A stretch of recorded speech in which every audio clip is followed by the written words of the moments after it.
अगर कहीं फ्रैक्शन है 3/5 तो इसे क्या कहते हैं? इसे हम न्यूमरेटर कहते हैं, अंश कहते हैं। इसे हम क्या कहते हैं? इसे हम डिनोमिनेटर कहते हैं, हर कहते हैं। और इसे एक नए नाम से जानते हैं, इसे हम बेस कहते हैं, आधार कहते हैं। तो इसी अंश और हर से मिलकर, न्यूमरेटर डिनोमिनेटर से मिलकर क्या बना? फ्रैक्शन, भिन्न बना। अब याद रखिएगा कि जब भी यह भिन्न हो गया, जब भी कभी बेस की बात आए, आधार की बात आए, तो आपको समझ जाना है कि हम फ्रैक्शन के डिनोमिनेटर की बात कर रहे हैं, यानी भिन्न के हर की बात कर रहे हैं, नीचे वाले की बात कर रहे हैं। आइए आज हम उस सीरीज में जिस पर हम लोग बात करते लगातार कि रेलवे के एएलपी के एग्जाम का, ग्रुप डी का, एनटीपीसी में कैसे कैसे क्वेश्चन पूछे जाते हैं, किस तरह क्वेश्चन पूछे जाते हैं, उनका कॉन्सेप्ट क्या है और किस तरह हम लोग पढ़ेंगे, उसी पर एक बार हम लोग बेसिक चर्चा करते हैं। जैसे इसके पहले वाले वीडियो में हमने एक चर्चा किया था, तो आज उसी को रिकॉल करता हूँ, फिर वहां से हम लोग आगे बढ़ते हैं। हमने चर्चा क्या किया था कि देखिए, परसेंटेज नाम का एक चैप्टर था, परसेंटेज, जिसे हम प्रतिशत कहते हैं। क्या कहते हैं? प्रतिशत कहते हैं। और इसे लिखते ऐसे हैं। इसका एक कॉन्सेप्ट मैंने आपको बताया था भैया, कि इसका जो कॉन्सेप्ट है, कि कहा था कि यह समझेगा कि हर चीज अपने आप में 100% होता है। हर चीज अपने आप में कितना?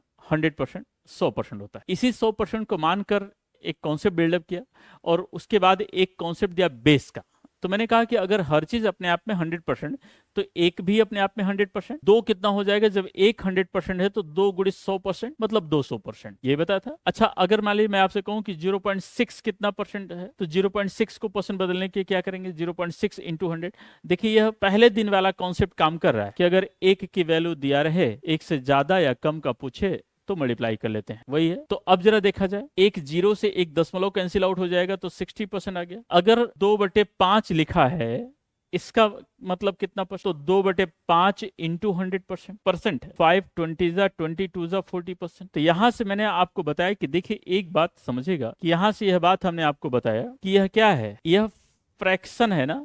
यहां से निकाल कर बताया कि देखिए भैया, यह फ्रैक्शन है। फ्रैक्शन को परसेंट में यानी भिन्न है। जब इसे हमें परसेंट में बदलना हुआ, प्रतिशत में बदलना हुआ, तो हमने क्या किया? 100% से मल्टीप्लाई कर लिया। कितने परसेंट से? 100% से मल्टीप्लाई कर लिया। जैसे 100% मल्टीप्लाई किया, यह किसमें बदल गया? यह बदल गया परसेंटेज, प्रतिशत में। इसका मतलब एक बात निकल कर सामने आ गई कि जब भी कहीं भिन्न दिखे, फ्रैक्शन दिखे, उसे 100% से मल्टीप्लाई कर लेंगे, तो वह प्रतिशत में बदल जाएगा। यह तो एक मोटा मोटा कॉन्सेप्ट यह था। यह बात हमने आपको बताया था एक मोटे मोटे तौर पर। दूसरी बात क्या थी? जो सेकंड कॉन्सेप्ट हमने आपको बताया, वो सेकंड कॉन्सेप्ट क्या था? सेकंड कॉन्सेप्ट था कि अगर कहीं फ्रैक्शन है 3/5 है, तो इसे क्या कहते हैं? इसे हम न्यूमरेटर कहते हैं, अंश कहते हैं। इसे हम क्या कहते हैं? इसे हम डिनोमिनेटर कहते हैं, हर कहते हैं। और इसे एक नए नाम से जानते हैं, इसे हम बेस कहते हैं, आधार कहते हैं। तो इसी अंश और हर से मिलकर, न्यूमरेटर डिनोमिनेटर से मिलकर क्या बना? फ्रैक्शन, भिन्न बना। अब याद रखिएगा कि जब भी यह भिन्न हो गया, जब भी कभी बेस की बात आए, आधार की बात आए, तो आपको समझ जाना है कि हम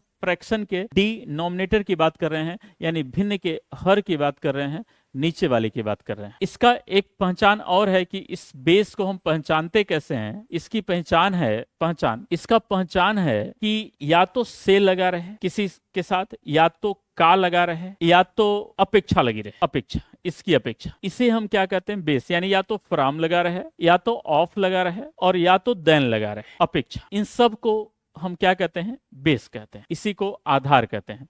यानी वैसे भी यह पहचानने की जरूरत नहीं है। अगर मान ली कि वह सिचुएशन में कि नहीं समझ में आया कि हर कौन सा है, कौन सा आधार है, तो आधार की पहचान कैसे होती है? से, का या अपेक्षा से। इसे हम आधार कहते हैं। क्या कहते हैं? आधार। तो कल जो क्वेश्चन बताए थे, उसी क्वेश्चन से आज कुछ मैं आपको आगे लेकर बढ़ूंगा और बताऊंगा कि कैसे कैसे क्वेश्चन सॉल्व करते हैं, कैसे नहीं सॉल्व करते, है ना। यह मोटा मोटा कॉन्सेप्ट मैंने आपको बता दिया। अब जरा देखा जाए, जैसे इसी पर लेकर मैं आपको एक क्वेश्चन लिए चलता हूं। जैसे ये ग्रुप डी लेवल का या एलपी लेवल का कुछ क्वेश्चन है, तो मैं आपको बताता हूं। देखिए, जैसे अब इस क्वेश्चन को आप देखेंगे तो ये क्या कह रहा है? यह कह रहा है कि एक वस्तु का मूल्य 800 रुपया है, उसमें 15% की वृद्धि कर दी गई, तो बताइए नया मूल्य क्या होगा? आपसे पूछ रहा है नया मूल्य। देखिए, सॉल्यूशन करने का तरीका तो बहुत है, लेकिन ऐसे देखिए आप कैसे करेंगे कि सिंपली कहिए कि सर उसका मूल्य चाहे जितना भी हो। आपने कहा था कि सर आरंभिक अवस्था में, इनिशियली आरंभ में हर चीज अपने आप में 100% होता है, तो सर यह भी अपने आप में 100% है। तो अगर 100% की वैल्यू 800 है,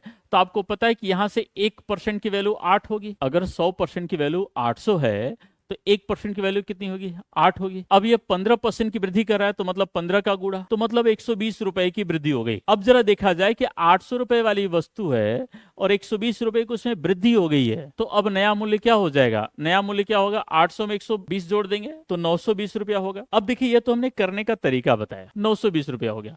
यह तो हमने करने का तरीका। अब आप इसे ओरल कैसे करेंगे? जैसे मैंने आपसे कहा, दो तरीके से मैथ पढ़ी जाती है। एक तो आप ओरल करेंगे और एक नोटबुक और पेन का यूज करके करेंगे। सिलेक्शन यहां से होता है। ध्यान रखना है कि अगर सिलेक्शन लेना है तो मैथ यहां से पढ़ना पड़ेगा, ओरल। नोटबुक पेन का यूज करके तो सारे बच्चे पढ़ते हैं, इसलिए सारे बच्चों का सिलेक्शन नहीं होता। जो बच्चे बहुत रिगरस स्टडी, अच्छे से स्टडी करते हैं, अच्छे से मेहनत करते हैं, कॉन्सेप्ट से मेहनत करते हैं, ओरल मैथमेटिक्स के क्वेश्चन को करते हैं, तो उनका सिलेक्शन जल्दी हो जाता है। मतलब आपको भी ओरल करना पड़ेगा। क्लियर? तो अब आप इसे ऐसे समझिएगा कि वस्तु का मूल्य 800 है। कहेगा सर 800 का मतलब 100%, 1% की वैल्यू 8 आएगी। 15% की वैल्यू, तो 15 में 8 का गुणा 120 रुपया। तो सर कहेगा कि 800 रुपया पहले था, 120 रुपया और आ गया, तो कुल मिलाकर सर 800 प्लस 120 920 रुपया हो गया। अब आप इसे ऐसे बता दीजिएगा कि 920 रुपया हो गया। देखिए कैसे ओरल हो गया। समझ की बात। एक दूसरा क्वेश्चन ले लेता हूं। दूसरा क्वेश्चन ये है कि एक छात्र ने 500 में से 420 अंक प्राप्त किया। उसने कितने प्रतिशत अंक प्राप्त किया? कितने में से? 500 में से लगाया ना, कितना प्राप्त किया? 420। 500 में से मतलब बेस कितना? 500। कितना प्राप्त किया? 420। अब देखिए यह भिन्न बन गया। यह क्या बन गया? भिन्न। तो इसे भिन्न को प्रतिशत बदलने के लिए क्या करेंगे? 100% से गुणा, तो 2 जीरो कैंसिल आउट हो जाएगा। अब 5 से काटे 5 8 जा 40, 5 8 40, 5 4 जा 20, मतलब 84%। कितना परसेंट? 84। देखिए यह बेस का कॉन्सेप्ट है। यहां तक बात समझ आ गई? यह हमारा बेस का कॉन्सेप्ट है कि ऐसे ऐसे हम बेस की तैयारी करेंगे, मतलब ऐसे ऐसे बेस लेंगे। हालांकि क्वेश्चन बहुत छोटे छोटे हैं, थोड़ा सा और आगे बढ़ूंगा और नेक्स्ट में तो फिर और अच्छे से बात और बड़े बड़े क्लास की बात करेंगे, लेकिन यह छोटी छोटी बात है। यहां तक बात समझ आ गई? दूसरी बात क्या है? नेक्स्ट क्वेश्चन क्या है? देखें, यह कह रहा है कि किसी संख्या में 20% की कमी करने पर वह 240 रह जाती है। अब कह रहा है कि किसी भी संख्या में 20% की कमी करें तो 240 रह जाती है। संख्या बताओ। तो आप कहेंगे सर संख्या तो नहीं पता। यह करें वो मूल संख्या क्या थी? तो आप कहेंगे सर हमें संख्या तो नहीं पता, तो हम इसे ऐसे कर सकते हैं कि सर संख्या हमारी रही होगी 100%। जो हमारा नंबर रहा होगा कितना परसेंट रहा होगा? 100% रहा होगा। मतलब इसे, अच्छा एक चीज और है, मैं इसे इंग्लिश में बता दूं कि इंग्लिश में कह रहा है कि on decreasing a number by 20% it becomes 240, then calculate the number. ये इंग्लिश का क्वेश्चन है, हिंदी में क्यों लाया है? तो अब जरा देखा जाए कि लेट नंबर 100%, 20% की कमी हो गई, मतलब अब हमारे हिसाब से संख्या कितनी बची? 80%। हमारे हिसाब से संख्या कितनी बची है? 80% हो गई है। कितनी हो गई? 80%। और कह रहा है कितनी रह जाती है? 240 रह जाती है। इसका मतलब ये कहीं ना कहीं 80% की वैल्यू है। क्लियर? अब हमें 100% चाहिए, तो बताया था कि एक से ज्यादा की वैल्यू पता रहे तो पहले एक पर आना है, तो एक की वैल्यू निकालने के लिए क्या करेंगे? बटे 80 कर देंगे, तो यह कितना आ जाएगा? 3। और संख्या क्या होती है? संख्या होती है 100%, मतलब 3 गुणित 100 मतलब 300। कितना? 300। तो वह संख्या हमारी क्या रहेगी? 300। अब आप इसे ओरल कैसे करेंगे? कि कहिएगा कि सर संख्या होती है 100%, 20% की कमी हो गई, तो संख्या हो गई कितनी? 80%। और 80% की वैल्यू 240 है। 1% की वैल्यू निकालेंगे तो 240 बड़े 80 मतलब 3, और 100% 300, यानी वह संख्या रही होगी 300। इमेजिन करिए, यह बात समझ में आ रही है? उम्मीद करता हूं यहां तक खूब अच्छे से क्लियर हो रहा होगा। और एक बात और, ये तो अभी आप हमारे ये डेमो है, मतलब डेमो सेशन है, ये हमारा यह सेशन है जिसे आप समझ जाए।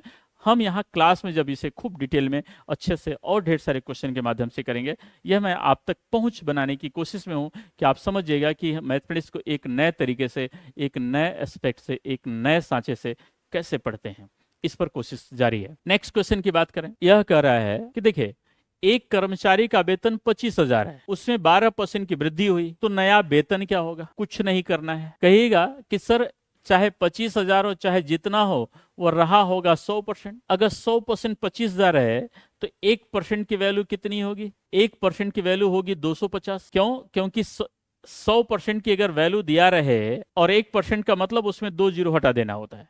किसी भी चीज का 1% मतलब उसका 2 जीरो हटा दीजिए, 2 अंक पर दशमलव लगे। जैसे मान लीजिए 1765 है, इसका अगर हमें 1% चाहिए तो 2 अंक पर दशमलव लगा दीजिए, मतलब 2 जीरो हटा दीजिए या 2 अंक पर दशमलव लगा दीजिए, एक ही बात होती है किसी भी चीज का 1% निकालने के लिए। तो 250 हो गया। 12% की वृद्धि हुई, अगर 1 की वैल्यू पता है तो 12 निकालने के लिए 12 का गुणा करेंगे। तो यह कितना आ जाएगा? यह कितना आ जाएगा भैया? 3000। मतलब उसके वेतन में 3000 की वृद्धि हो गई। पहले वेतन 25,000 था, 3000 की वृद्धि हो गई, तो नया वेतन क्या होगा भाई? 25,000 में 3000 मिला दिया, तो कितना हो गया नया वेतन? 28,000। देखिए यह क्वेश्चन ऑप्शन बी। तो यह क्वेश्चन यहां तक समझ में आ गई बात। अब इसे ओरल ऐसे कहेगा कि देखिए सर, पहले वेतन 25,000 था, अपने आप में 100%, 1% की वैल्यू 250, 12% बढ़ना है। तो अगर 1 की वैल्यू 250 तो 2 की वैल्यू 500, 4 की वैल्यू 1000। तो 4% की वैल्यू 1000, तो 12% में 4% 3 बार है, तो 1000 गुणे 3 मतलब 3000। क्लियर हुआ? तो 25,000 और 3000 मतलब कुल कितना हो गया? 8,000, सॉरी 28,000। अब देखिए नेक्स्ट क्वेश्चन की बात करें तो जैसे अब देखा जाए कि कह रहा है कि किसी परीक्षा में 35% छात्र असफल हुए, फेल कितने हुए? 35% छात्र। कुल छात्र 800 हैं, तो उत्तीर्ण कितने हुए? पास कितने हुए? कहेगा सर वो 800 हो चाहे 8,000 हो चाहे जितने हो, सर वो रहे होंगे 800, सॉरी रहे होंगे 100%। कितना परसेंट? आप कहेंगे सर वो चाहे जितना रहा हो, अपने आप में रहा होगा कितना? 800।